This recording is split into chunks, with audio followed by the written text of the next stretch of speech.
जय हिंद गाइस। अभी हम स्टार्ट करने वाले अपना अगला topic that is urine formation. बड़ा ही इंपॉर्टेंट टॉपिक है, एकदम ध्यान से देखिए, ठीक है।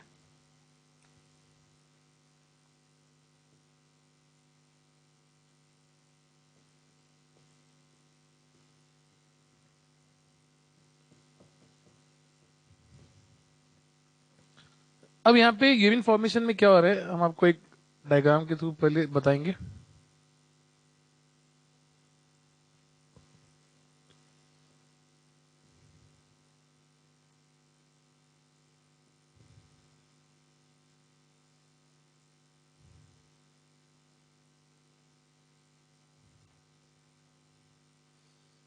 ये अपना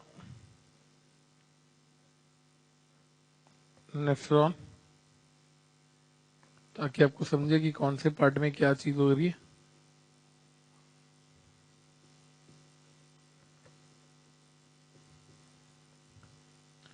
अब यहाँ पे ये आपका ग्लोमेरुलस,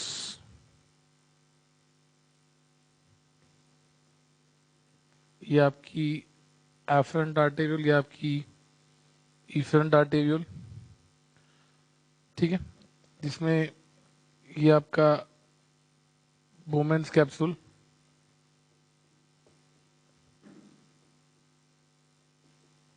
फिर ये आपका ग्लोमेरुलस, ये आपका एफरेंट आर्टेरियोल, ये इधर का आपका इफरेंट आर्टेरियोल, ठीक है। अब यहाँ पे आप देख रहे हैं कि यहाँ पे इम्प्योर ब्लड आएगा। आपका इम्प्योर ब्लड मतलब क्या? Containing more amount of urea, इसमें यूरिया कंटेंट ज्यादा होगा। तो आप देख रहे हैं कि ये एफरेंट आर्टेरियल आपके ग्लोमेरुलस में उसको लेके आएगा। अब देख रहे हैं कि ये ब्लड आ रहा है अंदर, और ये इसमें से ग्लोमेरुलस में से, that is bundle of capillaries में से फ्लो हो रहा है। अब यहाँ पे आप क्या देख रहे हैं कि इसकी आने की जो गति होगी ज्यादा होगी एज कम्पेयर टू एग्जिट की। वाई? बिकॉज आप देख रहे हैं कि एफरेंट का डायमीटर ज्यादा है एज कम्पेयर टू इफरेंट। तो इसके से क्या होगा कि इसमें ये घूमेगा, जिसके वजह से आप क्या देख रहे हैं, while the blood is flowing along the glomerulus, some fluid escapes into the Bowman's capsule. यहाँ पे ये जो कप है यहाँ पे ये आ जाएगा, एंड ये जो फ्लूइड यहाँ पे आएगा ये आपका फॉर्म करेगा जीएफ, जिसको हम बोलेंगे एज ग्लोमेरुलर फिल्ट्रेट, जिसको हम बोलेंगे एज ग्लोमेरुलर फिल्ट्रेट। तो आप क्या देख रहे हैं कि ये जो प्रोसेस हुआ, इसमें आप देख रहे हैं ग्लोमेरुलस से कुछ चीजें बाहर आई, ठीक है। ग्लोमेरुलस मतलब क्या? Bundle of capillaries. उसके अंदर परमियाबिलिटी की वजह से आप देख रहे हैं कि कुछ चीजें बाहर आई नीचे बोमेंस कैप्सूल में, ये जो स्पेस है उसमें, और वो बन गया आपका ग्लोमेरुलर फिल्ट्रेट। अब एक चीज याद रखो, दिन भर में जितना भी ब्लड नेफ्रॉन्स में आएगा, ठीक है, उसमें से दिन भर में 180 लीटर ग्लोमेरुलर फिल्ट्रेट फॉर्म होगा। ये जो फ्लूइड फॉर्मेशन है दिन भर में 180 लीटर फॉर्म होगा, ठीक है। ये एक बार में नहीं हो रहा है, दिन भर में थोड़ा थोड़ा फ्लूइड फॉर्म हो रहा है। अब ये जो फ्लूइड आया इधर, जितना भी आया होगा एक बार में, ठीक है, कुछ एमएल आता है, इन सम एमएल्स। तो सिंपल सी बात है, ये फ्लूइड जो है अब ये ट्यूबुलर नेटवर्क के थ्रू पास होगा, और बाद में फिर एंड में इससे यूरिन बनता है। अब आप क्या देख रहे हैं, ये जो ग्लोमेरुलर फिल्ट्रेट है, ठीक है, तो इसमें आपका आरबीसी, डब्ल्यूबीसी एंड प्लेटलेट्स, इसमें से कुछ भी प्रेजेंट नहीं होगा। तो डेफिनेटली आप क्या देख रहे हैं कि इसमें ब्लड का एक content, that is blood cells, totally absent है। अब ब्लड का दूसरा कंटेंट होता है प्लाज्मा। क्या होता है? प्लाज्मा। तो आप देख रहे हैं इसमें प्लाज्मा का भी जो प्रोटीन पार्ट है वो एब्सेंट है। प्लाज्मा में जो प्रोटीन्स होते हैं वो इसमें नहीं है, दैट इज अल्ब्यूमिन, ग्लोबुलिन, ये जो प्रोटीन्स है वो नहीं है। तो इसका फॉर्मूला क्या हो जाएगा? जीएफ इज इक्वल टू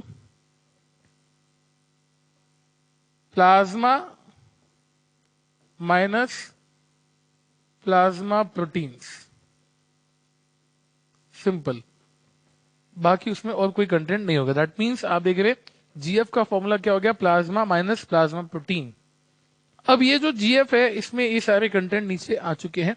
अब क्या होगा कि ये सारे कंटेंट एलिमिनेट होंगे ऐसा नहीं है। तो डेफिनेटली आप क्या देख रहे हैं, बहुत सारी चीजें अपने बॉडी के लिए इसेंशियल है इसमें, तो ये सारी चीजों को बॉडी एक्सपेल नहीं करती।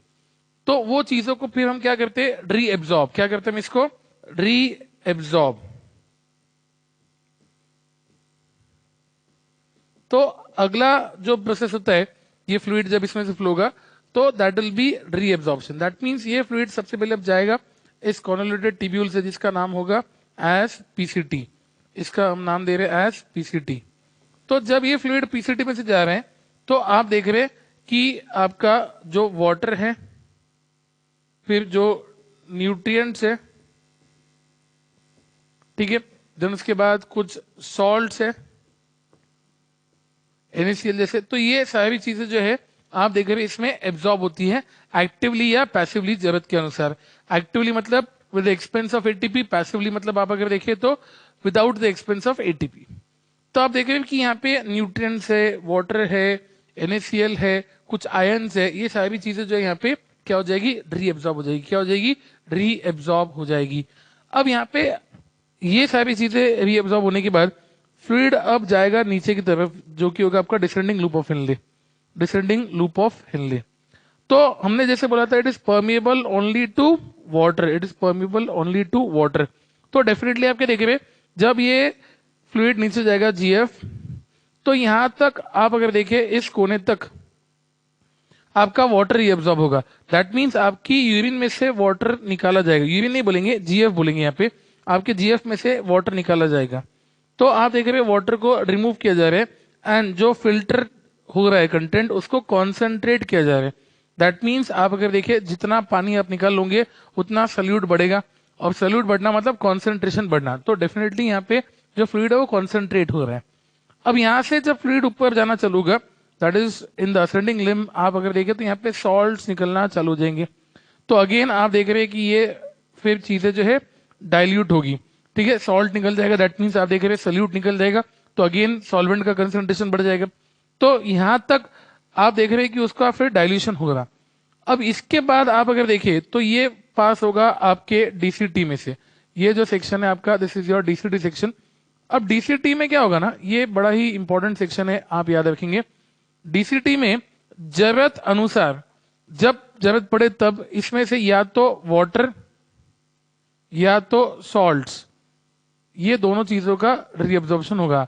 व्हेन एंड वेयर रिक्वायर्ड, हमेशा नहीं। दैट मींस अगर गर्मी का सीजन है तो आपके बॉडी में कुछ हार्मोन्स रिलीज होंगे, ठीक है, और वो हार्मोन्स इस रीजन को, दैट इज डीसीटी को एक्टिवेट करेंगे, जिसके वजह से ये और ज्यादा पानी एब्जॉर्ब करेगा। और अगर विंटर सीजन है तो वहां पे आपको पानी की जरूरत नहीं है, तो डेफिनेटली यहाँ पे वाटर रीअब्जॉर्प्शन यहाँ पे होगा नहीं। तो ऐसा जो रीअब्जॉर्प्शन होता है इसको हम बोलते हैं एज सिलेक्टिव रीएब्जॉर्प्शन। इसको हम बोल रहे हैं एज सिलेक्टिव रीएब्जॉर्प्शन, जो आपका डीसीटी में हो रहा, ठीक है। जब जरूरत पड़ रही तब आप देख रहे हैं समर्स में आपको वाटर की जरूरत होगी तो डेफिनेटली वाटर कंजर्व होगा, रीएब्जॉर्ब होगा, और विंटर में नहीं होगा, इसलिए आप देख रहे हैं विंटर में ज्यादा पानी निकलता है बाहर, ठीक है। अब यहाँ पे ये जो फ्लूइड है जीएफ, ये नीचे यहाँ पे आएगा एंड फाइनली इसमें से और पानी निकाला जाएगा। एंड जब ये कलेक्टिंग डक्ट तक पहुंच जाएगा उसके बाद आप इसको यूरिन बोल सकते हैं। The term urine is used for the first time when the fluid enters into the collecting duct, क्योंकि यहाँ पे उसका फाइनल कंपोजिशन फिक्स हो जाता है। तो आप क्या देख रहे हैं, ये फाइनली यूरिन वर्ड हम कब बोल सकेंगे, जब the fluid is entering into the collecting duct. तो यहाँ पे आप देख रहे हैं इसको हम यूरिन वर्ड यूज कर पाएंगे। अब यहाँ पे आप क्या देख रहे हैं कि इस यूरिन का कॉम्पोजिशन क्या होगा। आप देख रहे हैं ये यूरिन जो है कलेक्टिंग डक्ट से कहा जाएगी, it will go into the ureter, ureter से कहा जाएगी ब्लैडर, ब्लैडर से आप यूरेथ्रा जाएगा, यूरेथ्रा से it will go out and the micturition will take place. Micturition मतलब क्या, द एक्ट ऑफ यूरिनेशन। तो यूरिन फॉर्मेशन जो है वो स्टेप बाय स्टेप हो रहा, जो हमने देखा अभी। स्टेप बाय स्टेप में आपने ये याद रखना है कि सबसे पहले आपका इम्प्योर ब्लड आया, अब ये जो ब्लड है ये फिल्टर होके नीचे आया।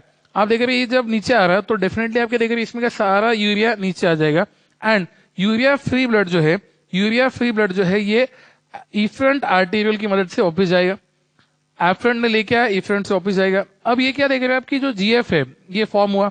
जीएफ मतलब क्या? Glomerular filtrate. अभी जो ग्लोमेरुलर फिल्ट्रेट है it is flowing across the tubules, that is PCT, loop of Henle, DCT and collecting duct. जहां पे आप देख रहे हैं कि जो जो चीजें रिक्वायर्ड है वो जगह जगह पे रीएब्जॉर्ब हो रही। अब आप क्या देख रहे हैं कि ये जो चीजें रीएब्जॉर्ब हो रही ये डेफिनेटली फिर से ब्लड में मिक्स हो रही, एंड उसके बाद आप क्या देख रहे हैं ये जो चीजें रीएब्जॉर्ब हो रही at the end final you see that कि यहाँ पे वाटर का रीएब्जॉर्प्शन होगा कलेक्टिंग डक्ट के आसपास, एंड यहाँ पे फर्स्ट टाइम आप यूरिन वर्ड यूज करेंगे, एंड देन ये यूरिन कलेक्टिंग डक्ट से आपके यूरेटर में जाएगी, यूरेटर से ब्लैडर में, ब्लैडर से ureter, and then out of the body. ठीक है, तो अगर कोई पूछे what is the composition of urine, what is the composition of urine, तो यूरिन अगर देखे तो it is a yellowish colour fluid, pale yellow colour fluid. ठीक है, it is due to urochrome pigment.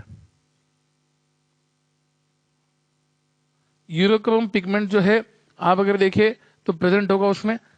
अब आप अगर देखें तो ये जो यूरिन है दिन भर में 1.5 लीटर बनेगी, that means through out the day 1.5 litre urine is form. तो आप देख रहे हैं कि आपका यूरिन फॉर्मेशन पर डे कितना होगा? 1.5 लीटर। ठीक है, अब पॉइंट क्या है कि आपके यूरिन में 95% वाटर है,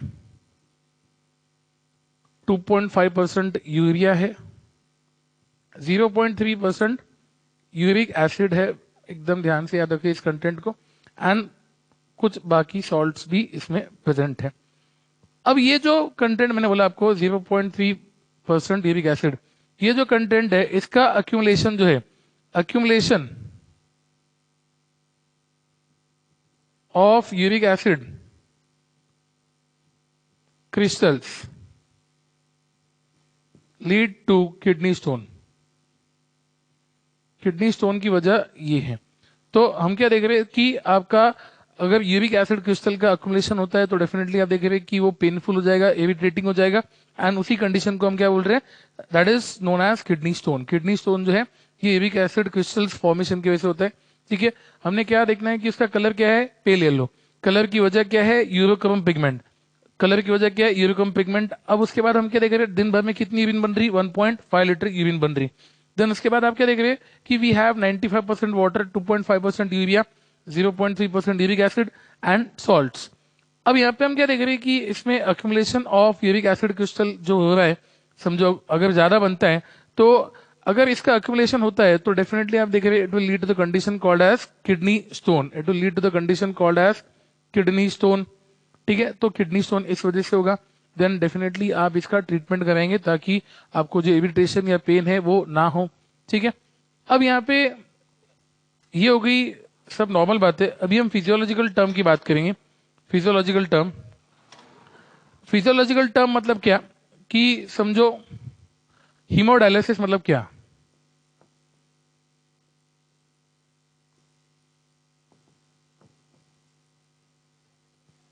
हीमोडायलिसिस मतलब क्या?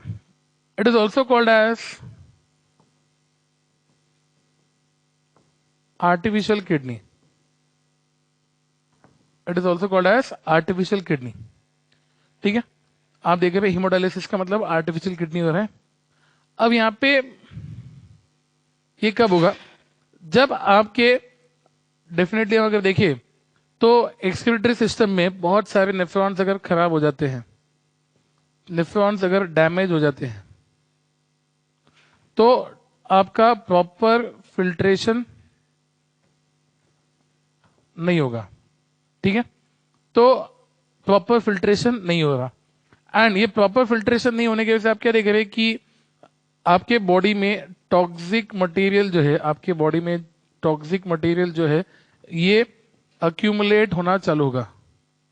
ठीक है, ये अक्यूमुलेट होना चालू होगा, एंड ये अक्यूमुलेट होगा तो डेफिनेटली ये आपकी बॉडी के लिए हार्मफुल है। क्या है ये?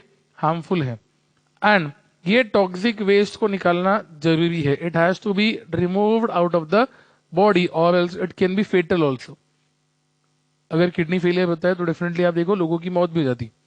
अब यहाँ पे ये किडनी ट्रांसप्लांट के पहले का स्टेप होता है, अगर समझो किसी की दोनों किडनी खराब होगी, आप देखिए we have a pair of kidney, तो अगर उसकी लेफ्ट और राइट दोनों किडनी खराब होगी तो आप उसका ट्रांसप्लांट करेंगे। और एल्स आप अगर देखिए तो लोग एक किडनी पे भी जिंदा रह सकते, एक किडनी पे भी जिंदा रह सकते, बट अगर दोनों किडनी खराब हो जाती है तो डेफिनेटली आपको कहीं ना कहीं उसका ट्रांसप्लांट करना पड़ेगा, डोनर ढूंढना पड़ेगा, बट उसके पहले फॉर टाइमिंग आप हीमोडायलिसिस पे उसको जिंदा रख सकते हैं।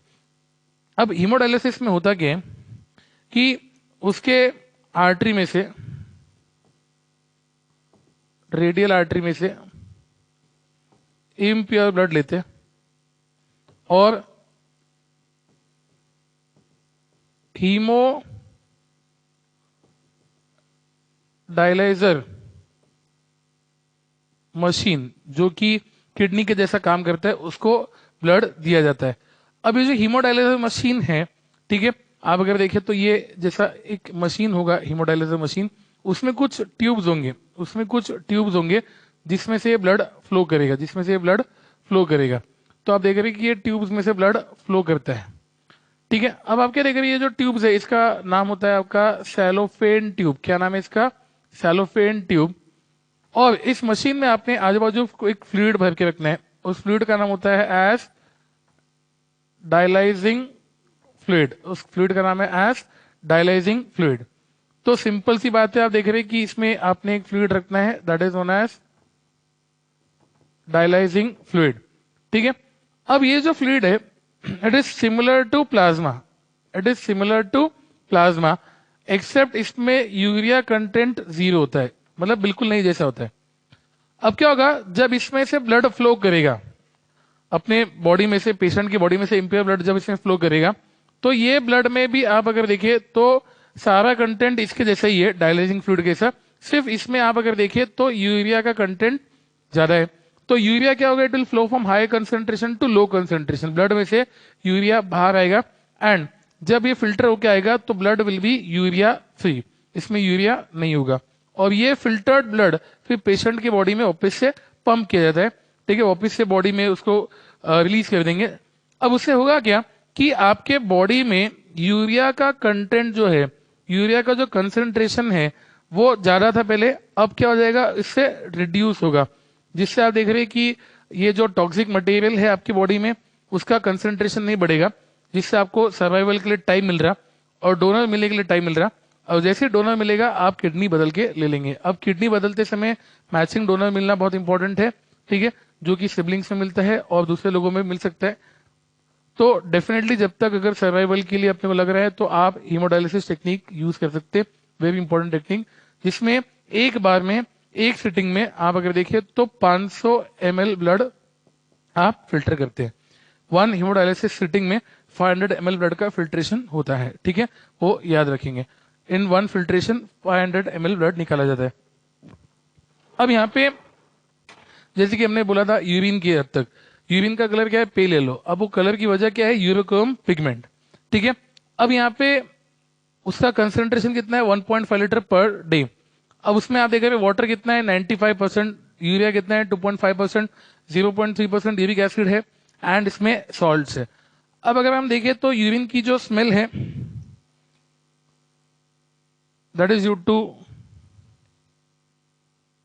यूरिन नोड, ठीक है, यूरिन नोड की वजह से आप देख रहे हैं यूरिन का जो एक स्पेसिफिक स्मेल आता है वो उस वजह से आएगा, ठीक है। तो डेफिनेटली यूरिन नोड की वजह से उसका स्मेल आता है, यूरोक्रोम पिगमेंट की वजह से उसका येलोइश कलर आएगा, ठीक है, 1.5 लीटर कॉन्सेंट्रेशन होगा।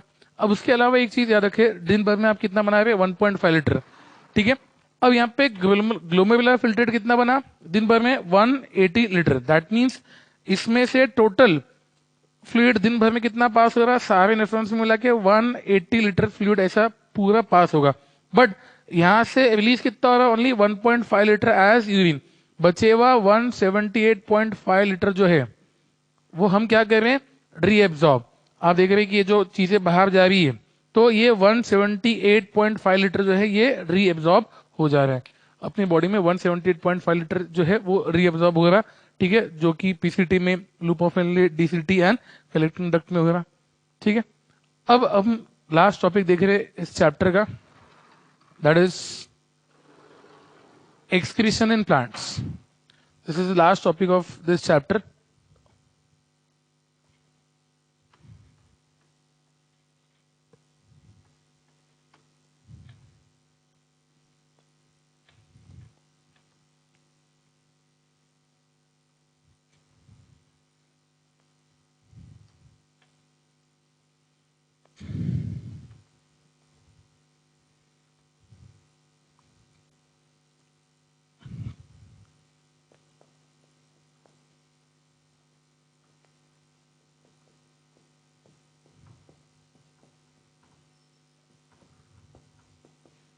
एक्सक्रीशन इन प्लांट्स की अगर बात करें तो प्लांट्स में कोई स्पेशलाइज्ड एक्सक्रीटरी सिस्टम नहीं है। There is no specialised excretory system present in plants. ठीक है, तो अब प्लांट्स यूजुअली आप अगर देखें तो CO2 वाटर एंड O2 के एक्सचेंज करते हैं। ठीक है, तो ये जो एक्सचेंज है definitely they do this gaseous exchange. तो उनकी बॉडी में जो भी गैसियस एक्सचेंज हो रहा है it takes place by diffusion via stomata. तो आप देख रहे हैं कि ये वाटर वेपर का भी लॉस स्टोमेटा से कर रहे हैं by the process called transpiration. ठीक है, they lose water by the process of transpiration in the form of vapours. अब उसके बाद आप अगर देखिए तो इनके रूट्स भी जो है they also excrete some waste. Root जो है ये भी कुछ वेस्ट को एक्सक्रीट करेंगे उनकी बॉडी से। ठीक है, अब उसके बाद इनके पास कुछ इसेंशियल वेस्ट जो है that is rubber, gum, latex,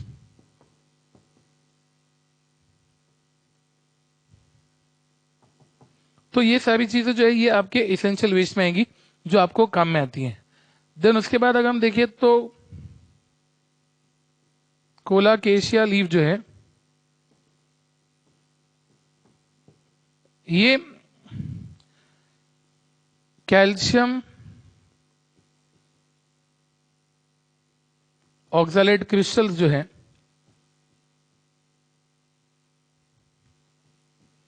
ये एक्सक्रीट करते हैं।